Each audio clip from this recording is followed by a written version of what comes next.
Bom, pessoal, mais um tópico. Espero que vocês estejam gostando. Vão comentando aí, tá bom?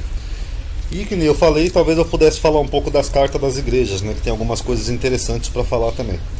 Mas primeiro eu vou falar um pouco das cartas das igrejas e Paulo, tá? Então quem não gostar, quem for paulinista aí, nem assista ao vídeo, tá bom?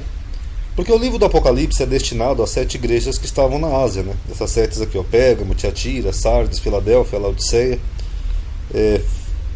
Efésios e Esmirna, tá? Inclusive acredita-se que as cartas são mais recentes, né, do que aquela obra toda do livro. E quem segue o canal, né, sabe que nos primeiros séculos, que eu já mostrei aqui em outros vídeos, haviam muitas correntes de pensamentos diferentes. A gente chama assim teologia, correntes de pensamento, que eram visões teológicas acerca de Cristo e da igreja. O que originavam seitas, né? Umas considerando as outras heréticas. Parece as igrejas evangélicas hoje em dia, né? Uma crê em trindade, outra não acredita. Uma fala que a lei ainda está em vigor, outra fala que a lei foi abolida, etc. Algumas nem sabemos como eram, como os nicolaístas citados no Apocalipse. A gente não sabe bem como que era essa doutrina, tá? Se perdeu no tempo e durou pouco tempo. Os pais da igreja também trazem pouca informação. Mas era mais ou menos isso aqui, ó, no primeiro século. Ó. Agnósticos, nazarenos, dualitas, joanitas, mandeus, maniqueus, paulicinistas, ofitas, messalianos, enfim, toda uma série de correntes de pensamento diferentes que iam originando seitas. Então o cristão, ele compra uma Bíblia hoje em dia, ele pensa que a igreja era toda unida, né? Todo mundo seguindo Jesus e numa mesma unidade. Não, não era uma divisão danada. Tanto que nas próprias epístolas de Paulo, Atos e na própria Bíblia a gente vê essa divergência. Paulo ainda fala assim: até importa que dentre vós haja heresias, para que sinceros se manifestem. Em outro momento Paulo fala assim: há divisões entre vós. Uns dizem: eu sou de Cristo, sou de Apolo, sou de Pedro, de Kefa, etc. Porque haviam sim divisões, tá, pessoal? E é sabido que algumas dessas correntes de pensamento eram contra Paulo, como por exemplo os ebionitas, que não aceitavam Paulo. Os ebionitas estão aqui, ó, na tabelinha. Quer ver? Deixa eu ver. Acho que não está nessa, está em outra. Mas eles não aceitavam Paulo. Eles achavam que Paulo era um herege. E a corrente de pensamento joanina, o qual pertence ao autor do Apocalipse, por isso que se assemelha muito com o quarto evangelho e as 3 epístolas, parece combater as doutrinas pregadas por Paulo. Então não é a mesma corrente de pensamento. Mas é curioso, né, que Paulo ele teve exatamente aqui na Ásia pregando o evangelho, em Efésios, Esmirna, Filadélfia, tal. Depois ele foi para Atenas, etc. E parece que o autor do Apocalipse, que também teve nessas localidades, parece que ele está combatendo essa corrente de pensamento, a paulina. Então vamos analisar as exortações das igrejas e comparar. A primeira igreja é Efésio, que ele fala assim: ó: conheça as tuas obras e o teu trabalho, e a tua paciência, e que não pudeste sofrer os maus, e puseste à prova os que se dizem ser apóstolos e não são. Então tinham pessoas ali em Efésio dizendo que eram apóstolos e não eram, e tu os achaste mentirosos. Paulo, ele não era aceito por todos como apóstolo, que nem ele fala aqui em Coríntios, ó: se eu não sou apóstolo para os outros quem? Os outros apóstolos. Ao menos eu sou para vós, porque vós sois o selo do meu apostolado. Um outro PS aqui, no Apocalipse não tem Paulo. João vê lá a cidade com 12 colunas, o nome dos 12 apóstolos, não tem o nome de Paulo, tá? Então é curioso isso daqui, né, que aqui ele está falando de pessoas que foram para a Ásia, Efésios, e se diziam ser apóstolo. E justamente Paulo, né, que segundo a tradição da igreja, Paulo foi para Efésio. Tanto que ele mesmo escreve aqui em Coríntios, ó: se como homem combati em Efésio contra as bestas, que me aproveita isso se os mortos não ressuscitam? Então Paulo teve em Efésio e ele teve ali briga com pessoas ali da região, talvez outras correntes de pensamento. Será que era a corrente de pensamento de João, que ele está chamando aqui de bestas? Bom, fica aí uma possibilidade. Esmirna e Filadélfia eu estou colocando junto porque a exortação é a mesma, tá? Então não vale a pena dividir em 2 tópicos. Porque nas duas ele fala a mesma coisa, de pessoas que se diziam judias e não era. Ó: conheça as tuas obras de tribulação e pobreza, mas tu é rico. E a blasfêmia dos que se dizem judeus, mas não são. São a sinagoga de Satanás. Isso tem até hoje, né? Você pode ver o judaísmo messiânico. Pessoas que dizem que são judeus e não são. Eis que eu farei os da sinagoga de Satanás, aos que se dizem judeus e não são, mas mentem. Eis que eu farei que venham e adorem prostrado a teus pés e saibam que eu te amo. Paulo, eu não vou nem entrar em muito detalhe aqui sobre a judaicidade de Paulo, né? Mas eu vou citar só 2 tópicos aqui para vocês, ó, que ele diz que se fez como judeus para ganhar os judeus. Então como é que um judeu se faz como judeu para ganhar os judeus? Em outro momento aqui em Tessalonicenses ele fala: os quais também mataram o Senhor Jesus, né, os judeus, e os seus próprios profetas. Então só aqui você vê que Paulo o judaísmo dele não era típico, porque um judeu não diria uma coisa dessa. Ele ainda chega a falar que os judeus são contrários a todos os homens. Paulo, quando é julgado lá no Sinédrio, ele não reconhece o sumo sacerdote. É o mesmo que um católico não reconhecer um papa, né? Então, tem muitos pontos aí, quem quiser eu já tenho lá na lista para membros, vários vídeos de Paulo. Inclusive, eu posso até fazer um vídeo uma hora sobre a judaicidade de Paulo.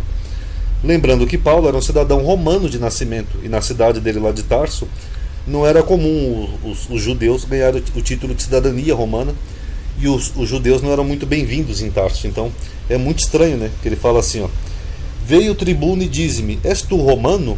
E Paulo disse, sim.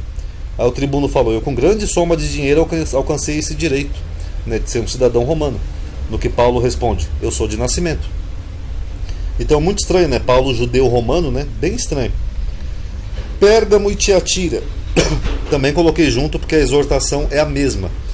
Aqui em Pérgamo ele fala assim, algumas coisas tenho contra ti, porque tens lá os que seguem a doutrina de Balaão, o qual ensinava Balaque a lançar tropeço diante dos filhos de Israel para que comessem dos sacrifícios da idolatria e fornicassem. Eu já mostrei isso no outro vídeo, né, que não pode comer carnes oferecidas a ídolos. Já aqui na outra, que é Tiatira, a mesma coisa. Algumas coisas tenho contra ti, que deixa Jezabel, a mulher que se diz profetiza, ensinar a enganar os meus servos, para que forniquem e comam dos sacrifícios da idolatria. Então não pode comer coisas que é oferecida a ídolos, que era comum no mundo antigo se oferecer alimentos para deuses pagãos. E aqui é o mesmo que está lá em livro de Atos, né, que o Espírito Santo decidiu que poucas coisas seriam impostas aos gentis. E uma das coisas era essa, ó, que vos abstenhais das coisas sacrificadas a ídolos. Só que aí quando chega em Paulo, independente das epístolas todas serem dele ou não, mas eu estou pegando as que são mais autênticas, como Coríntios, Paulo fala, comei de tudo quanto se vende no açougue, sem perguntar nada. Então não importa se aquilo ali é dedicado a um ídolo ou não, coma de tudo, por causa da consciência. Porque a terra é do Senhor e sua plenitude. E se algum dos infiéis, que eram aqueles que não eram crentes, né, não eram cristãos, seguiam essas práticas pagãs, vos convidar, né, para jantar ou para almoço e quiser dizer, comei de tudo que puser diante de vós sem nada perguntar, por causa da consciência. Mas se alguém vos disser, olha, isso aqui foi sacrificado a ídolos, não comais, por causa daquele que vos advertiu e por causa da consciência, porque a terra é do Senhor e toda a sua plenitude. Então não come, mas não porque é errado, porque senão pode causar escândalo, pela consciência daquele que advertiu. Agora, se a pessoa não perguntar nada, pode comer, à vontade. É isso que Paulo está dizendo. Tanto que aqui alguns versículos antes em Coríntios, Paulo fala isso, ó. Quanto ao comer das coisas sacrificadas aos ídolos, pessoal, nós sabemos que o ídolo nada é no mundo, são só deuses pagãos, não são nada, que não tem outro deus senão. O que ele está dizendo? Pode comer de tudo. Aquele ídolo não é nada, é só uma estátua de pedra, então pode comer. Então essa é a doutrina, tanto aqui de Balaão, quanto a dessa Jezabel, né, que o Cojo está identificando assim como arquétipos de pessoas que ensinavam às igrejas que podia se comer de tudo. Inclusive aqui eu, sem querer, eu mudei o nome aqui. Sardes não tem nada, tá? Então eu não vou nem mencionar a igreja de Sardes, porque não tem exortação contra Sardes. E Laodiceia, que é a última, ele fala assim, ó: conheça as tuas obras, que não é nem frio nem quente. Quem dera fosse frio ou quente. Assim, porque és morno e não é frio e nem quente, vomitar-te-ei da minha boca. O que me lembra muito também as doutrinas paulinas, né? Eu já fiz uma analisada sobre todas as epístolas de Paulo, que Paulo era bem assim, ele não era nem uma coisa nem outra. Que nem aqui, por exemplo, em Romanos, ele falou, a lei é santa, pessoal. O mandamento é santo, a lei é santa. Aqui já em Filipenses, ele fala, ó, tudo aquilo que eu aprendi da lei eu considero como escória, esterco. Inclusive aqui o termo correto é esterco. Ué, a lei é santa ou é esterco? Esse é o paulinismo. Tanto que aqui em Coríntios, olha só como é que é a mentalidade de Paulo, não é nem uma coisa nem outra. Eu vou ler para vocês, ó.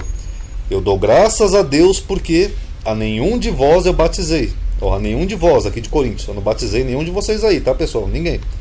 Ah, se não Crispe e Gaio. Tudo bem, tem uma exceção, 2 pessoas que ele batizou. Para que ninguém diga que fosse batizado em meu nome. Então eu não batizei ninguém, para que ninguém diga que fosse batizado em meu nome. Ah, eu batizei também a família de Stefanes, né? Então se é uma família deveriam ser várias pessoas. E além desses, pessoal, eu nem sei se eu batizei algum outro, sabe? Pode ter tido mais um monte aí. Mas enfim, não batizei ninguém, porque Cristo me enviou não para batizar, mas para evangelizar. Isso é tipo aquela pessoa que você fala assim, que você conta um segredo, a pessoa fala assim, olha, eu não contei seu segredo para ninguém, tá? Só pro meu pai, mas fora ele eu não contei para ninguém. Ah, eu contei também para a família do meu namorado, tá? E eu nem sei se eu contei para mais ninguém no bairro, tá? Talvez para a torcida do Corinthians e do Flamengo inteiro, mas fora isso, não contei para ninguém, porque eu sei guardar segredo. Isso é uma pessoa morna, que não é nem uma coisa nem outra. Por isso que o cristianismo hoje em dia é confuso, né? Você tem igrejas aí que pregam de tudo, umas pregando coisas até opostas a outras usando o mesmo livro. Porque se você fazer uma análise das epístolas de Paulo, você tem brecha para tudo. Porque Paulo era morno. Ao mesmo tempo que ele falava que a lei era santa, justa e boa, a lei era maldita e escória. Esse é o paulinismo. Tá bom, pessoal? Então analise aí que tem mais coisa também, mais detalhes para mostrar também, até sobre as cartas também. Mas eu estou indo aos poucos, tá bom? Espero que estejam gostando e obrigado aos que estão comentando.